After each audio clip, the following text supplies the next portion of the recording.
አሁን ካላወራሁ አሁን ካልተናገርኩ ነው ያለው። የሰውን አይብ ማውጣት ላይ ያተኩረናል። የኛን አይብ ረስተናል። እኔ ማንኝ እያንዳንዳችን ቁጭ ብለን ኸልዋ አድርገን ከራሳችን ጋር ቁጭ ብለን ብናስብ እውነቱን ይነግረናል። ሰው ራሱን ማታለል አይችልም። ይቻላል እንዴ? ራሴን ማዋሸት ይችላል? ስለ ራሴ የሚነግረኝ ነገር እውነት ነው። ምንም መካድ አይቻልም።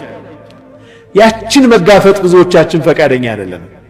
ስለዚህ ምን ቢዚ እንሆናለን ማለት ነው? ምላሳችን ሌሎችን በማንሳት ላይ ቢዚ ይሆናል። ያኔ እኛን የምናይበት ጊዜ ስለማይኖረን ራስን በማየት ውስጥ ያለን ህመም አቮይድ እናስወግዳለን። ግን ያ ህመም ይሻለን ነበር። እኛ ህመሙን ተቋቁመን ውስጣችን አይተን ያችን ለማረም መስራት ነበር የሚሻለን።